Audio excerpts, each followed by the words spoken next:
हमारे चैनल में स्वागत है। वीडियो को लाइक करें। राजा हरिश्चंद्र की सत्यनिष्ठा। प्राचीन भारत की पवित्र भूमि पर कई महान राजाओं ने जन्म लिया, परंतु सत्य और धर्म की अद्वितीय मिसाल के रूप में राजा हरिश्चंद्र का नाम सबसे ऊपर आता है।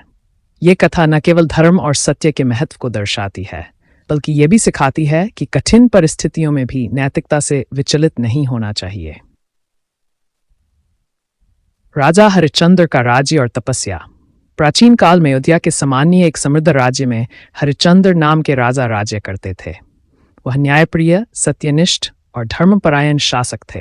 प्रजा उनके शासन में सुख और संतोष का अनुभव करती थी। राजा की कीर्ति चारों दिशाओं में फैल गई थी।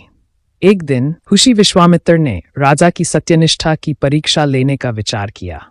उन्होंने स्वप्न में आकर राजा से कहा, हे राजन, आपने वचन दिया था कि आप मुझे दान देंगे। अब समय आ गया है कि आप अपना वचन निभाएं। राजा हरिश्चंद्र ने बिना किसी संदेह के कहा, जो भी आप मांगेंगे मैं आपको दूंगा। ऋषि ने उनसे संपूर्ण राज्य मांग लिया। राजा ने तुरंत राज्य का त्याग कर दिया और पत्नी तारा और पुत्र रोहिताश के साथ वन की ओर निकल पड़े। गुलामी का जीवन और कष्टों की वर्षा। राजा के पास अब कुछ भी शेष नहीं था, इसलिए ऋषि विश्वामित्र ने उनसे कर दान की राशि भी मांगी। हरिश्चंद्र ने उसे चुकाने के लिए वाराणसी जाकर स्वयं को बेचने का निर्णय लिया।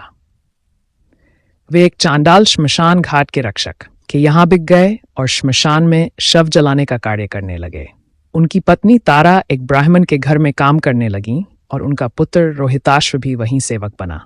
एक दिन दुर्भाग्यवश रोहिताश्व की सांप काटने से मृत्यु हो गई।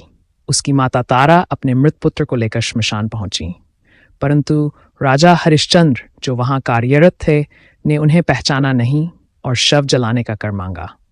तारा के पास कुछ भी नहीं था, तो उसने अपने आंचल में बोधी एक कीमती वस्तु दी।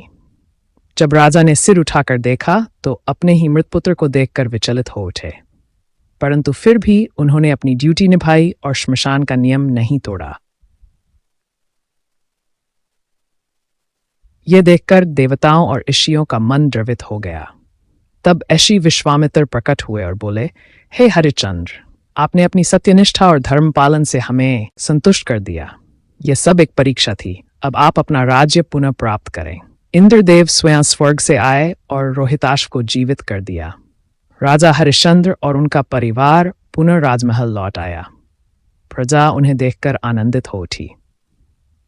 शिक्षा और प्रेरणा हमें यह सिखाती है कि सत्य की राह कठिन हो सकती है, परंतु उसका फल अमूल्य होता है। हरिश्चंद्र की तरह अगर हम भी अपने सिद्धांतों और नैतिक मूल्यों पर अडिग रहें तो जीवन की कोई भी कठिनाई हमें झुका नहीं सकती। उनका चरित्र आज भी भारत की नैतिक शिक्षा में प्रमुख स्थान रखता है। सत्य, धर्म और त्याग की यह अनुपम गाथा युगों तक मनुष्य को प्रेरणा देती रहेगी। कहानी समाप्त। वीडियो देखने के लिए धन्यवाद।